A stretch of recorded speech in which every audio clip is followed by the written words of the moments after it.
C'est parti.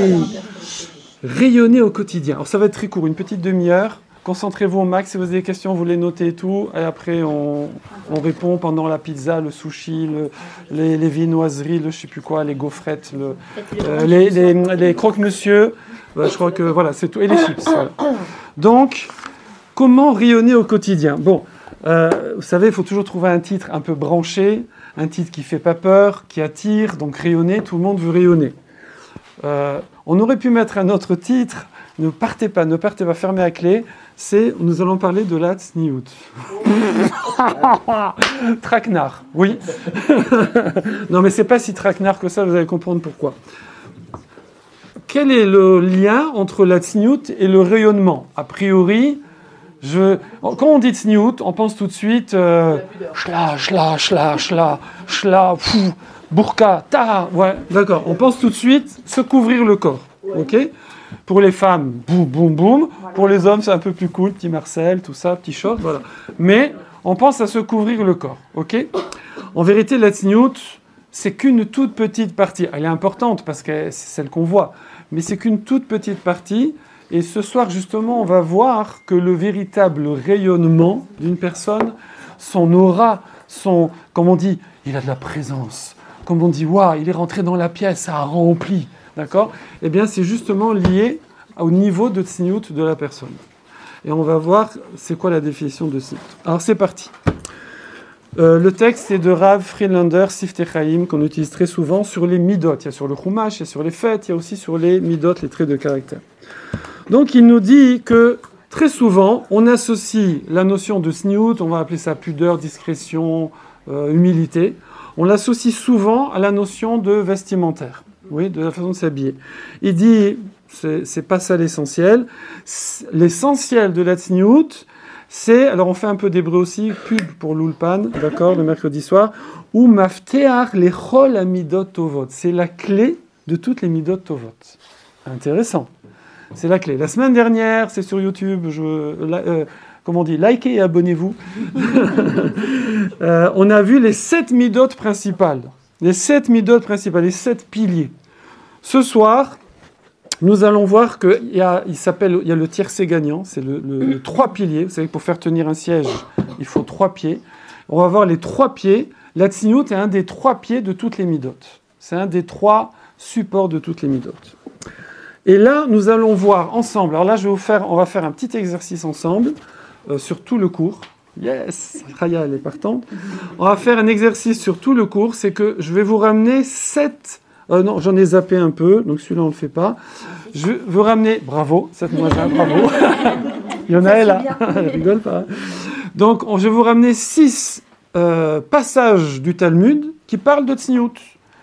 Et qui en parlent d'une façon extrêmement bizarre. C'est-à-dire, on ne va pas trop voir le rapport a priori.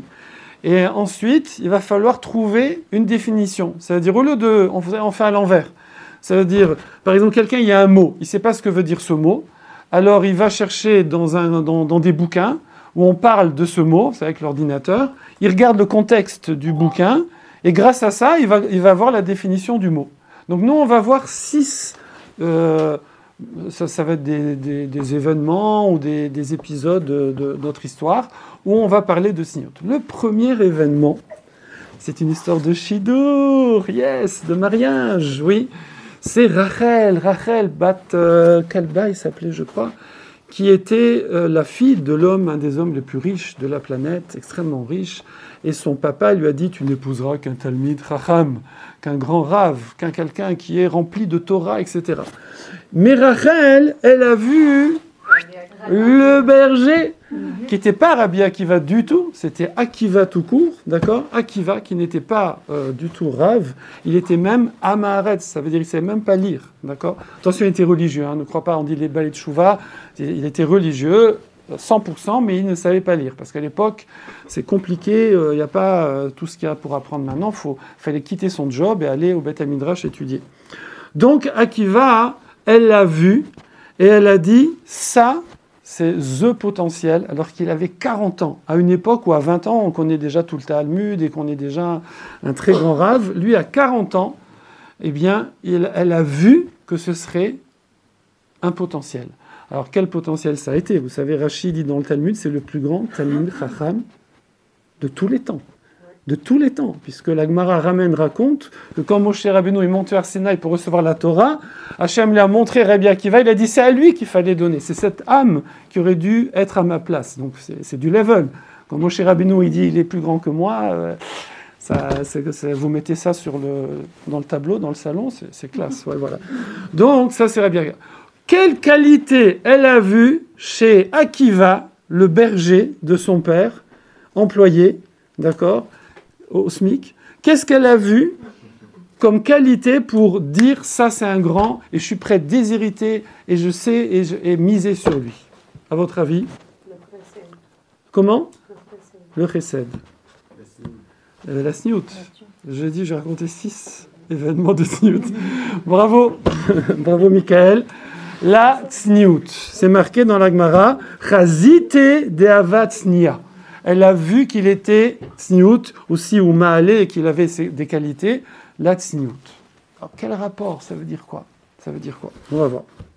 Donc, alors, pourquoi l'exercice, c'est quoi? C'est quand j'aurai fini les 6 récits, je demandais à quelqu'un de les redire dans l'ordre. Simplement, d'accord? Alors, juste en un mot, dire Rabbi Akiva, number 1. Voilà, il n'y a pas besoin de raconter toute l'histoire. Hein. Ok, on est prêt. Histoire numéro 2. Alors, celle-là, elle est morte de rire. C'est dans la Gemara Makot. Je ne veux pas donner toutes les références. Ceux qui veulent, je leur donne les références. C'est des Gemarot, le Talmud à chaque fois, page 23. Ok. Là-bas, il y a... Non, pardon. Excusez-moi. Non, pas tout de suite. Épisode numéro 2, c'est dans Brachot 62, Samerbet. Là-bas, il y avait quelqu'un qui était niftar, quelqu'un qui était décédé, et il y avait l'enterrement. Et donc, on faisait, ça s'appelle des spédim, des oraisons funèbres. Okay, et dans l'oraison funèbre, il y a un monsieur qui a dit que le défunt était extrêmement tsnoa. D'accord. Très bien. Michael, tu connais le cours déjà. Donc, il était plein de tsniout. Et là, il y avait Rav Nachman, qui était le Hav Beddin, le directeur du Beddin, donc un très grand, on le voit dans la Gemara, Rav Nachman. Et Rav Nachman, il demande au monsieur qui a dit que le défunt était très tsnoa, il lui dit comment tu peux savoir qu'il est tsnoa? Il dit je sais, il était tsnoa et ça. Ah bon, tu l'as suivi aux toilettes? Ouais, je l'avais prévenu, hein, que c'était un peu choquant. Il dit pourquoi? C'est-à-dire, quel rapport? Et la Gemara dit une histoire de ouf. Elle dit, je vous le fais dans les mots tellement c'est bizarre. Elle dit, c'est la Gemara, elle ramène en plus une braïta, c'est-à-dire que c'est les Tanaïm, c'est encore plus fort que la Gemara. Elle dit en kurin tsnoa et la lemi chez tsnoa bebet akissé. On ne peut appeler pudique que quelqu'un qui est pudique aux toilettes. Ça veut dire, si vous voulez être sûr d'attribuer un diplôme tsnoa à quelqu'un, il faut qu'il soit tsnoa aux toilettes. C'est the test. Alors, il y a des lois aux toilettes, on ne découvre pas tout. Alors, il y a des toilettes qu'on utilise comme des salles de bain. On va voir cette petite parenthèse halachique. Il y a des toilettes que je vais utiliser comme une salle de bain. Dans une salle de bain, a priori, si on veut se doucher, se laver, etc., on va y aller franco, d'accord? Donc, ça, c'est la salle de bain. Il y en a qui vont utiliser des fois les toilettes pour se changer. Donc, ils vont se changer. Mais normalement, si on va aux toilettes pour les toilettes, pas comme salle de bain, mais comme vraie toilette, on va juste découvrir ce qu'il faut et on va faire comme ci, comme ça. C'est pas le moment de faire la halachot, mais on va se comporter avec tsniout, d'accord? Et donc il dit voilà, ça c'est le test. Vous inquiétez pas, on va comprendre à la fin. On va comprendre. D'habitude, je fais jamais ça. J'aime pas faire un truc où on comprend pas, à la fin on comprend, mais il faut bien changer une fois de temps en temps. 3e épisode. Aaron. Alors, 3e épisode, c'est... Tu es en Israël? Yes! Baruch Hashem. 3e épisode. Dans celui-là, j'ai dit je le zappe parce que j'ai rien compris. Enfin, j'ai compris le truc, mais... Non, mais c'est vraiment... Je vous le dirai à la fin en bonus. Non, je vous le dirai en bonus. On comprend l'histoire, mais... voilà. Donc, 4e du coup, c'est au Beth Amikdash, au temple. Au temple, il y avait ce qu'on appelle les lechem apanim, des pains de présomption, je sais pas. Je sais pas. Il y avait des pains, et toute la semaine ils restaient, c'était miraculeux. On les mettait chauds vendredi. Ouais, il y a un autre mot spécial. Avec sur la fin. Non, c'est pas grave, c'est pas grave. On mettait les pains. Le Mossé Shabbat, dimanche, je sais pas. Et il restait chaud miraculeusement jusqu'au Shabbat suivant, toute la semaine. Et ensuite, les Kohanim les partageaient. Combien de Kohanim partageaient? Beaucoup. Parce qu'il y avait 24 groupes de Kohanim qui tournaient. Donc 24, c'est une semaine chacun, enfin par groupe. Donc ça fait à peu près 2 fois par an. Ils passaient tous les 6 mois environ, à part les fêtes. Oui. Et à la fin de la semaine, et dans la journée aussi ça tournait, la journée et la nuit. Et donc à la fin de la semaine, il y avait des milliers de Kohanim qui partageaient ces 12 pains. Alors ces pains, combien ils faisaient? Ils faisaient un poids de 2 issaron, ça fait à peu près 4,8 kg, on va faire 5 kg. Multiplié par 12, 12 pains de 5 kg. 60 kilos, bravo. Qui a dit? Michael, bravo. Toujours les Michael qui répondent. Donc, 60 kilos. 60 kilos divisé par plusieurs milliers, ça va être un peu chaud. Pour avoir 30 grammes chacun, on ne peut pas dépasser 2000. 2000 fois 30 grammes, 60 kilos, bravo. Eh bien, il y avait, mais apparemment, il y avait plus que 2000. Et donc, qu'est-ce qui se passait? Il se passait qu'à l'époque de Shimon HaTzadik, vous savez, l'histoire avant Hanouka, Shimon HaTzadik, c'était le Kohen Gadol, juste avant les Grecs. Il y avait une bracha dans le temple, et aussi avant, mais la Gemara cite cet épisode-là. Et donc, chacun recevait son kazaït. Un kazaït, c'est le minimum pour avoir à manger, être rassasié. Et c'était une mitzvah de manger ce pain. Mais ensuite, plus tard, la bracha, elle est partie, et chacun recevait un poule. Pas une poule, un poule. C'est pas du tout la même chose. Une poule, ça fait une poule. Un poule, c'est un haricot. Donc, il recevait un petit haricot de pain. Walou. D'accord, comme ça. D'accord. On ne peut même pas faire un tiatadaïm. On fait juste motzi, c'est tout. Et là, la Gemara nous dit qu'il y avait 2 comportements. Il y avait les gargaranim. On sent gargaranim. D'accord. C'est les goudoutons. Enfin, eux, ils essayaient d'en attraper plusieurs. Ok. Et il y avait les tsnouim, encore la tsniout, eh bien, c'est marqué moshrim et yedem. Ils retiraient leurs mains, ça veut dire ils laissaient pour les autres. Ils laissaient pour les autres. Donc, où est la tsniout? Quel rapport avec la tsniout? Le fait qu'il n'y a pas assez pour tout le monde, coupe la musique frérot, le fait qu'il n'y a pas assez pour tout le monde, et donc, si tu peux couper les micros, là, je crois que tu peux. Ouais. Le fait que... Sauf le mien. le fait qu'il n'y a pas assez pour tout le monde et qu'il y en a qui se retirent, ça s'appelle de la tsniout. Ok? Donc, je vous aide un petit peu au début. L'histoire de Rabbi Akiva, l'histoire des oraisons funèbres expédibles avec le coup des... Il n'y a que dans les toilettes qu'on peut voir. Le 3e cas... Aaron, c'est ça? Tu fronces les yeux, je dis, c'est quoi cette histoire? Le 3e cas, donc, c'est les pains des Kohanim au Beth Amikdash. 4e cas, c'est Rabbi Yehuda Hanassi, vous connaissez, il a fait un décret et il a dit, attention, interdit d'enseigner sur le marché. C'est-à-dire la Torah, c'est pas sur un thé au marché comme ça, il y a du monde et tout, et tu sais, qui veut un petit cours, etc. Voilà, hop, et tu fais le cours. Bon, vous allez me dire, mais non, quand on se promène en bivouac, en trekking, on fait des cours, etc., dans la campagne. Non, c'est autre chose. C'est une question de Kvod Torah. On va voir qu'il dit que la tsniout, c'est de ne pas enseigner la Torah au marché. Il faut que ce soit un endroit tsnoua pour enseigner la Torah. Voilà. Donc, 4e cas, l'enseignement de la Torah dans un endroit, on va dire, discret. Hein, on va dire que c'est pas pudeur, là, discret. Ok. 5e cas, il y avait à l'époque, bon, maintenant encore, mais il y avait 2 événements ultra publics. C'était, voilà, maintenant c'est match de foot, les Havdil, ou c'est, qu'est-ce qu'il y a? Les trucs où il y a énormément de monde. Quoi d'autre? Manifestation pro. D'accord. Donc, voilà. Donc, avant, c'était quoi? Les 2 événements extrêmement publics, où c'est même une halakha, que quand les gens passaient dans la rue à cet événement, il fallait même arrêter d'étudier pour sortir et accompagner le cortège. C'était « Bravo, bientôt chez vous !» ceux qui veulent, ceux qui ne sont pas mariés. Alors, Achnasat Kala, c'est marrant parce qu'on ne dit pas Achnasat Khatan, hein, c'est Achnasat Kala, ok. Donc, venir pour honorer, pour se réjouir et réjouir le Khatan et la Kala. Et, bon, ça c'est à la fin. Voilà, bravo. Otsa Tamet, 120 ans plus tard, c'était pour aller enterrer quelqu'un. Quand le cortège passait, il fallait aller, voilà. Et là, c'était aussi public. Pourquoi ? Parce qu'il fallait participer un peu. C'est comme maintenant, alors maintenant on a fait les cadeaux, tout ça, les petites enveloppes. Et pareil pour le mort, c'est à l'Odon, publicité. Voilà. On a mis à Vifari. Donc, participer. Et également, c'était aussi une occasion de faire des discours. À un mariage, on faisait des discours. Et aux raisons funèbres, on faisait des discours. Et parfois, d'ailleurs, c'était le moment où se révélaient des personnalités. Parce que c'était le moment où toute la ville était là. Et puis, pitom, il y en a un qu'on croyait que ça cassait pas des briques. Et il vient, il prend la parole et waouh, il fait une dracha de ouf. Et là, c'est comme ça. Voilà. Donc ça, c'était... Et là, on dit qu'il faut faire ça avec Tzniut également. Il faut aller participer à ces deux événements publics avec Tzniut. Bon. Donc là, on en a fait combien, là ?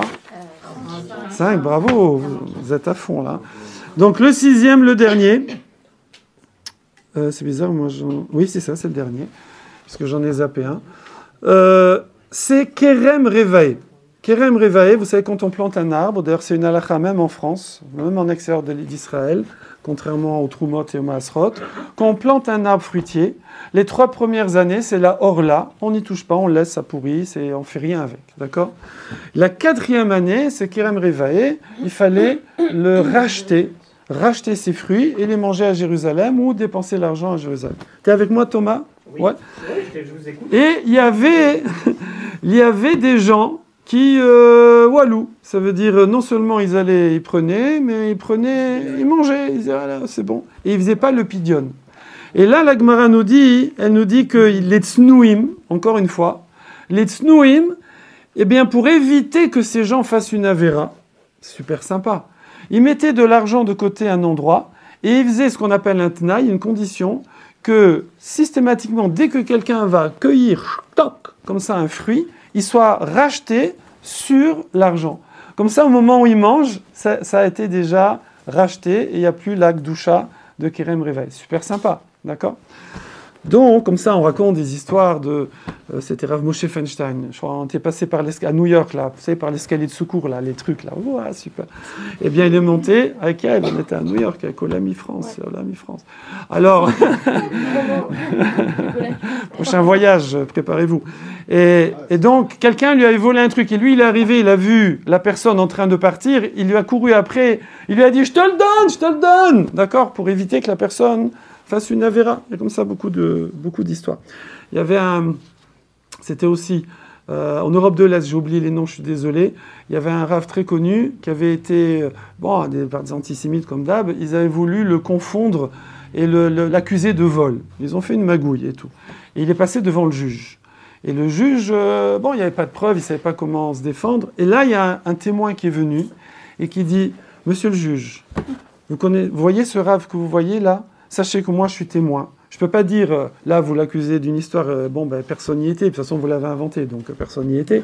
Mais moi, cet homme-là, je l'ai vu. J'ai vu une fois quelqu'un lui voler son porte-monnaie. Et le rave, il lui courait après en lui disant, je te le donne. La même histoire.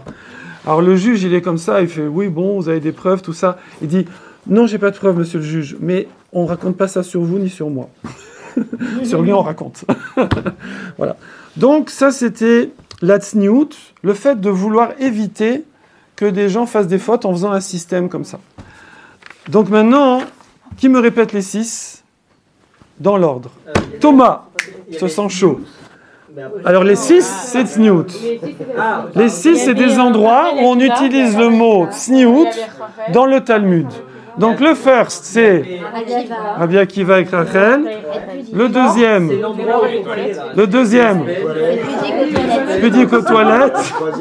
Le troisième, le Kohanim avec le pain. Bravo. Le quatrième, les cours de Torah, pas au marché. Bravo, Ava. Le cinquième, mariage et enterrement. Le sixième, les fruits des arbres, d'éviter que les gens volent. Vous êtes au top. Vous êtes au top. Alors maintenant, avant de trouver, Rav Friedlander va expliquer avec le Maharal de Prague et un peu le Ramchal, il va expliquer c'est quoi les points communs entre ces 6 histoires et du coup on va arriver à une définition extrêmement profonde, enfin à un autre niveau déjà de la Tzniut.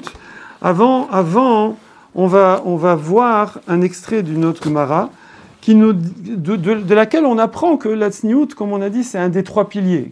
Qui a dit que c'est un des 3 piliers, d'accord? Alors, bonne nouvelle. Il y a combien de mitzvot dans la Torah? 113, magnifique. Ça fait beaucoup ou pas? C'est pas mal, hein? C'est pas mal, il n'y a pas de quoi s'ennuyer. Alors, la Gemara Makot, page 23-24, là-bas, elle ramène Rabbi Simlai, qui dit qu'il y a 613 mitzvot qui ont été donnés par Moshe Rabbeinu, à Hachem, par l'intermédiaire de Moshe Rabbeinu. Mais des sages de plusieurs générations ont trouvé que c'était un peu compliqué, c'était un peu difficile. C'est difficile, 113 mitzvot.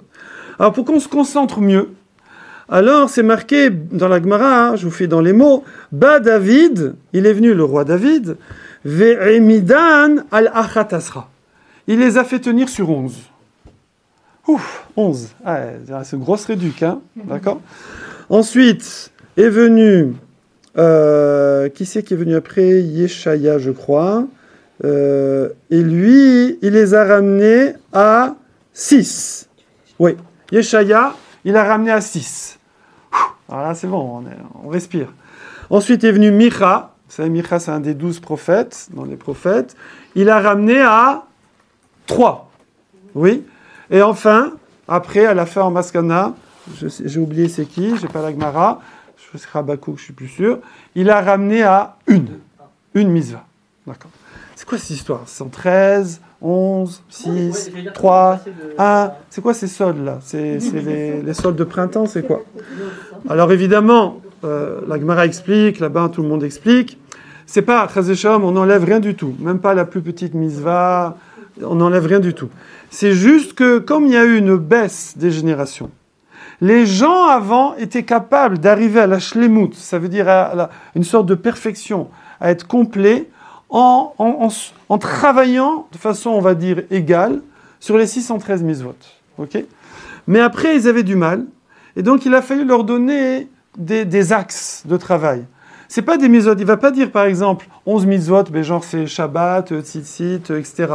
Non, vous allez voir que ça va être plutôt des axes de travail. Donc, par exemple, le dernier, quand on va arriver à 1, donc ça vous pouvez bien comprendre, ça va être, c'est quoi? Tout va reposer sur travailler, se concentrer sur quoi? Sur développer son Emouna. Emouna. Tout va dépendre de l'Emouna.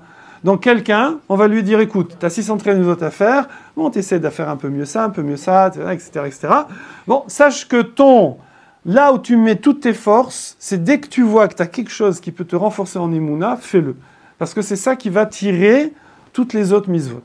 Donc c'est ça qu'on dit 11, 6, 3, 1. Ok ?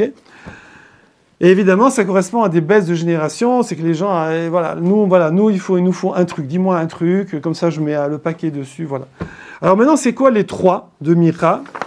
Les 3 de Micha, alors évidemment, toujours c'est basé sur un verset. Micha, c'est basé aussi sur un verset. C'est un verset de Micha, justement. Il faut que je le retrouve dans les mots. Ne quittez pas. Oui, allô, ne quittez pas. Hop.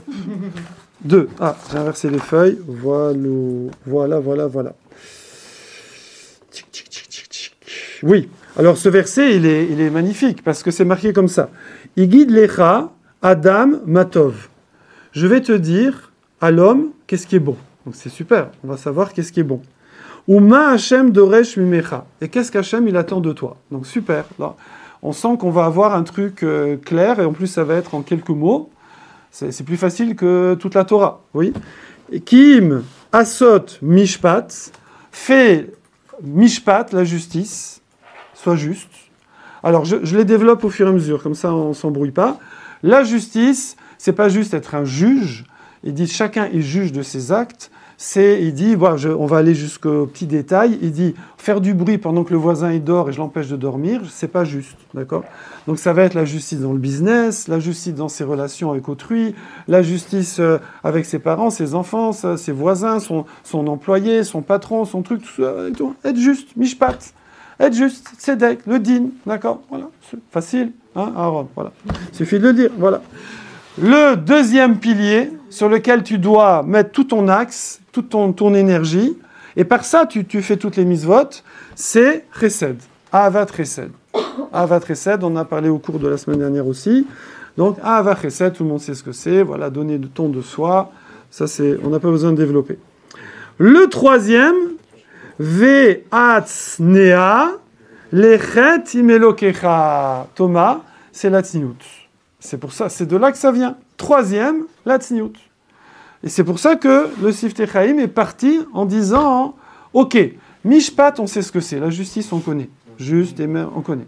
Le chesed, on connaît. Ça va. Ça peut se travailler, hein, il y a beaucoup de choses à apprendre là-dessus. Mais c'est facile. Par contre, la tzniut, lui-même, il dit, on ne sait pas trop c'est quoi. On pense, voilà, se couvrir ce truc et tout. On ne sait pas trop c'est quoi sa spécificité, comment c'est un pilier, comment à travers ça j'atteins toutes les mitzvot, comment c'est quoi. Alors il nous a ramené ces 6 épisodes, ces 6 extraits de l'Agmara, bien que c'était 7. Et vous voulez savoir ce qu'est le 7e, hein? Suspense, je vous dirai après le truc. Et bon, allez, je vous le dis. C'est un petit peu le même que le deuxième en fait. C'est que le roi Shaoul est extrêmement connu pour sa tzniut. Et à un moment, vous savez qu'il voulait, il prêtait des mauvaises intentions au roi David, et donc il pensait qu'il devait le tuer. Et à un moment, le roi David se sauvait, se cachait. À un moment, le roi David, il s'est caché tout au fond d'une grotte, mais au fond, ok? Et le roi Shaoul a eu besoin d'aller aux toilettes, oui. Et il aurait pu se mettre à l'entrée de la grotte, c'est bon, les gens, ils vont pas, ces hommes, c'est le roi, je veux dire, on le laisse tranquille. On dit toujours, c'est la pièce où le roi va seul, vous connaissez l'expression? Non. Vous connaissez pas l'expression? J'ai vu sur votre étonnement. On dit c'est la pièce. Quand on veut dire à quelqu'un, excusez-moi, c'est où les toilettes? On dit c'est où la pièce où le roi va seul? Vous savez, ça fait un peu. C'est pas dans bon, on a le même âge, je comprends pas. Je connais d'aller sur le trône. Alors on dit le trône aussi, voilà, on dit le trône, bravo. On dit le trône. Pourquoi le trône? Vous voyez qu'il y a quelque chose avec la royauté, vous voyez qu'il y a quelque chose. Voilà. Bon, vous regardez dans Google, je vous assure, je raconte pas des blagues. Alors, version juive, c'est dans quelle pièce il n'y a pas de mezouza? Non, le problème, c'est qu'il y a aussi la salle de bain. Mais bon, voilà. En tout cas, donc le roi Shaoul, au lieu de se fatiguer et de rester au début de la grotte, il est allé dans la grotte de la grotte de la grotte. Il est allé tout au fond. Ok? Et là, après, il s'est même couvert avec son manteau, je ne sais pas avec quoi, c'est marqué qu'il s'est recouvert. Hein? Il va trop loin. Oui, il va trop loin, bravo Thomas. Et donc, mais ça c'était sa tzniut. On a dit, c'est là qu'on voit la tzniut de quelqu'un. Et là, le problème, c'est que pendant qu'il faisait ça, discrètement, le roi David est venu, il lui a coupé un petit bout de manteau pour lui montrer qu'il aurait pu le tuer. Et là, le roi David avait le droit de le tuer, parce que c'est une halakha, légitime défense. Quand quelqu'un vient tuer quelqu'un, on a le droit de se défendre. Mais pourquoi il l'a pas tué? Et il dit dans le verset, il dit dans les mots, hop, dans les mots, ça, je l'ai, ne bougez pas. Il lui dit, voilà. Atzniut shel Shaoul, oila leatzilo, chez David lo yargeto. La tzniut de Shaoul, elle lui a servi que il l'a pas tué, d'accord? Alors c'est pour ça que j'ai dit que je l'ai un peu zappé cet exemple, parce que il dit que quelqu'un qui est tzniut, en fait je suis bête, je sais pas où je l'ai zappé, eh bien on peut pas être cholette dessus, on n'a pas de prise dessus, genre qu'il est genre intouchable. Quelqu'un qui a la tzniut, il a une sorte de protection, d'accord? Voilà. Donc du coup on a les 7 maintenant, et maintenant on va attaquer l'explication. Alors ça va durer que maximum 10 minutes, rassurez-vous. L'explication maintenant de, approximativement, c'est bon, on a fait 3 pages, il en reste que 4. Alors, Non, mais là, ça va vite. Maintenant, ça va vite. Alors, il nous dit comme ça. Il nous dit, c'est quoi le Maharal de Prague. Il dit, c'est quoi la tsniout? Dans toutes ces histoires-là, hein, c'est quoi? Alors, accrochez-vous. Accrochez-vous 5 minutes. Je dis 5 minutes, accrochez-vous, parce que je vais dire des mots, mais on va, je veux dire la vérité. Je pense que c'est très profond. Non, sérieux, c'est très profond. Donc, on va expliquer au fur et à mesure, donc soyez patients. Il dit comme ça. Achorma beatzma itznoa. La chorma, c'est pas que la connaissance, c'est la sagesse, c'est la maturité, c'est la chorma. La chorma itznoa venisteret. Par essence, c'est quelque chose de, on va dire, discret, pudique, caché, pas dévoilé. D'accord? Et ce qu'il dit après, il dit Ve'en achorma benigla. Elle n'est pas comme ça déballée. La chorma, d'ailleurs on voit, toujours on dit, rentrer dans la profondeur des choses, je veux comprendre, toujours, il y a cette notion-là de ce qui est dévoilé, ce qui est comme ça aux yeux de tous, et ce qui est plus profond, ce qui est moins accessible, et bien ça c'est la chorma. Voilà. Ok, ça c'est simple, acquis, ok. Il dit maintenant, quelqu'un dont les actions, comme on a vu tous ces épisodes, quelqu'un dont les actions, elles sont, évidemment, comme on a dit, pourquoi aux toilettes, ça va être le test de tsniout de ouf, parce qu'il n'y a personne qui voit, justement. Donc là, quand quelqu'un, il est tsnoa dans la rue, qui fait genre, tminique, ce qu'il veut, alors c'est normal, parce qu'il se dit, les gens me voient, je fais comme ça. Mais quand maintenant, il va être dans l'endroit le plus secret, que c'est sûr qu'il n'y a personne qui voit, parce que même des fois, quand on est dans son salon, il y a une fenêtre, il y a peut-être quelqu'un qui regarde, vous voyez. Mais c'est vraiment l'endroit où on est sûr, il n'y a pas de fenêtre en général, on est sûr qu'il n'y a personne qui nous voit. Et pourtant, il va se comporter avec tsniout. Donc c'est sûr que là, c'est du vrai de vrai.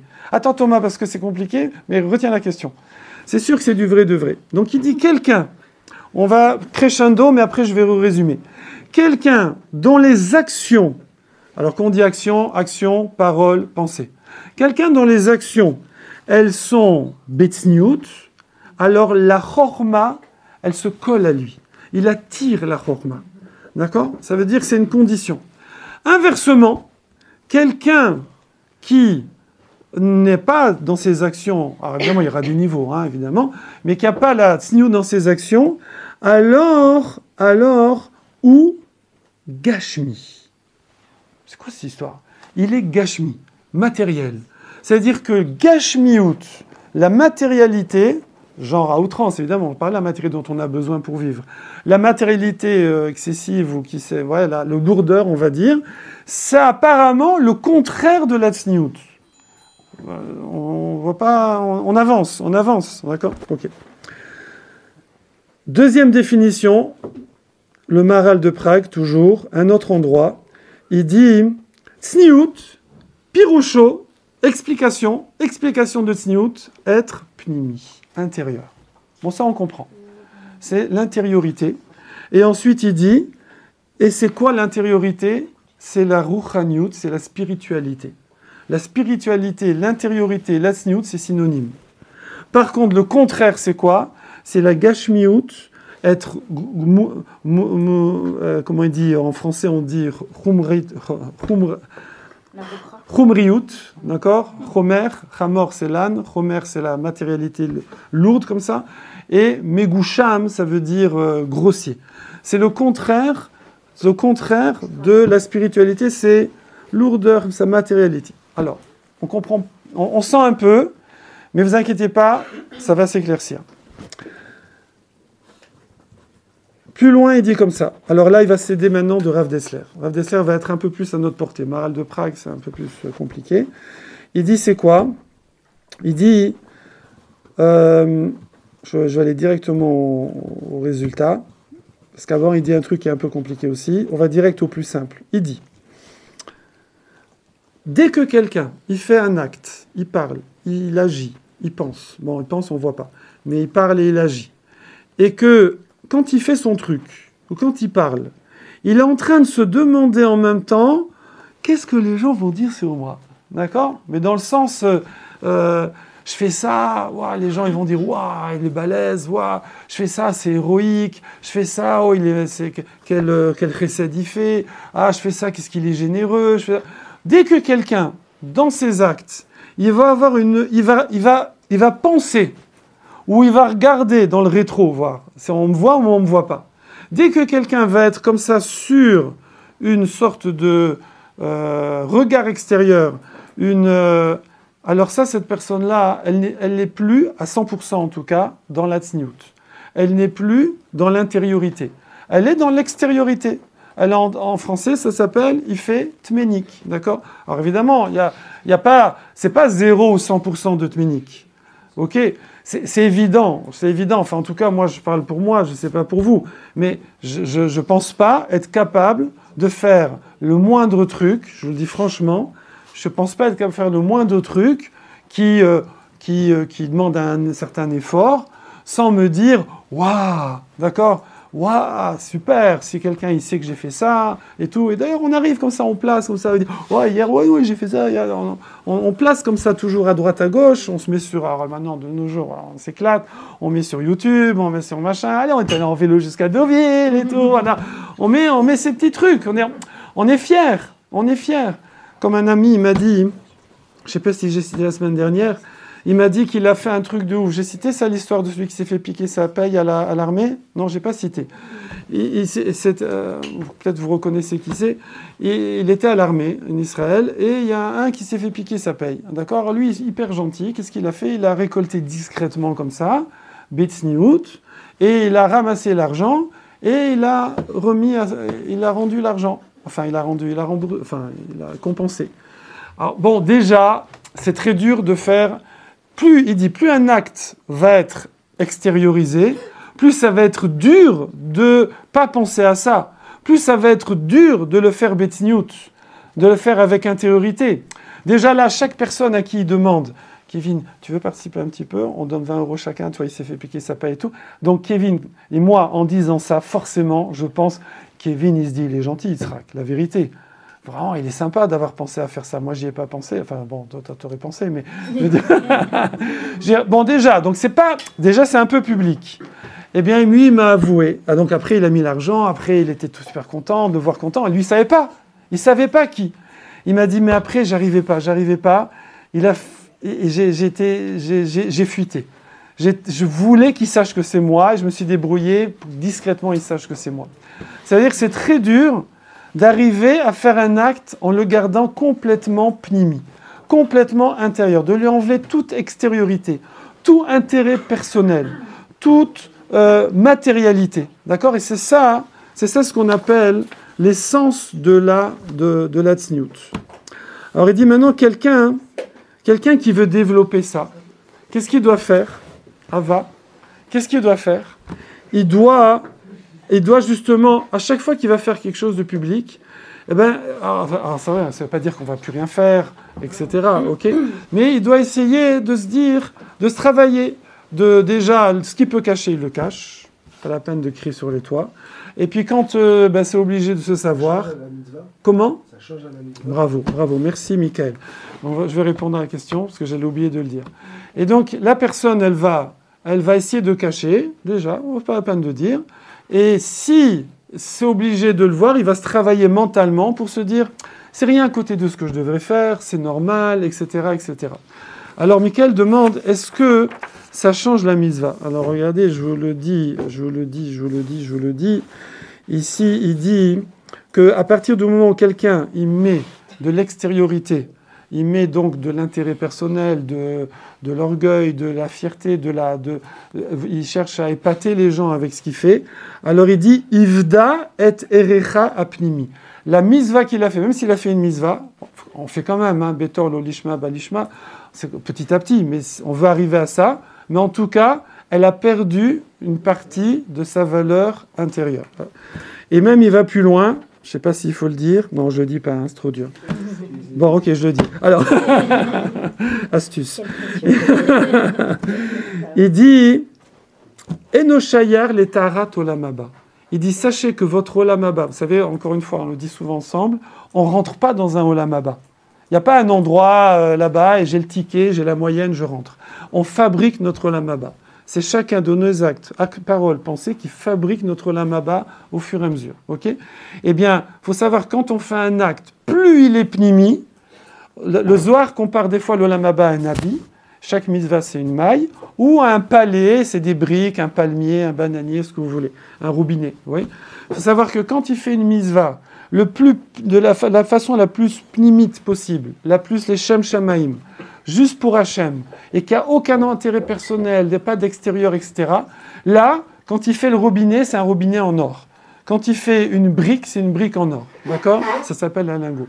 Par contre, quand il le fait avec extériorité, c'est une petite déco en polystyrène. D'accord ? Voilà. Bon, je donne comme ça une image.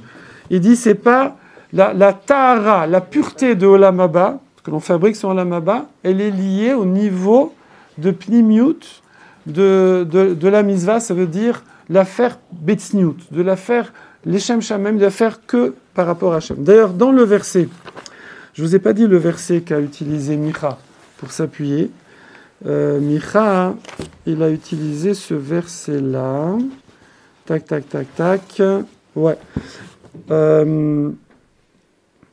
Si, je vous l'ai dit, le verset, pardon.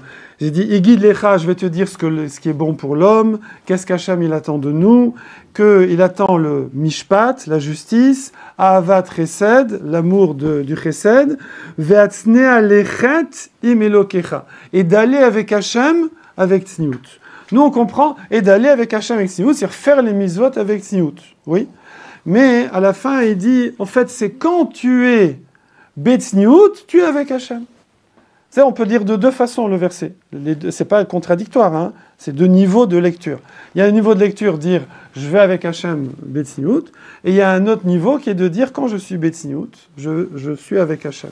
Ça veut dire que mon degré de proximité avec Hachem, c'est ça qu'on appelle Olam Haba finalement, mon degré de proximité avec Hachem, il dépend de combien d'intériorité, de tzniut on a mis dans ce qu'on a fait dans notre acte. À partir du moment où quelqu'un il est en train de, comment on va dire, d'essayer d'épater la galerie, d'extérioriser, de se vanter, de se glorifier de ça, Alors attention, voilà. Alors maintenant, nuance. On a dit, on ne peut pas faire 0 ou 100%. Il ne faut pas s'inquiéter, c'est normal. On est fiers qu'on a fait un truc. Je sais pas, là, vous êtes venu un jour ce soir, il fait nuit, il fait froid, il y a la neige, il y a les ours, etc. Donc, vous avez un mérite. Donc, des fois, peut-être demain dans la journée, vous allez rencontrer quelqu'un, vous allez dire, lui, il va dire, ah, hier soir, on s'est fait un resto, c'était des trucs de ouf, après on est allé au Cinoche, tout ça, et il dit, moi, je suis allé à un cours de Torah, d'accord ? Donc, c'est obligé qu'on ait un petit, d'accord ? Donc, petit à petit, et c'est pas 0 ou 100%. Ça, c'est un premier point.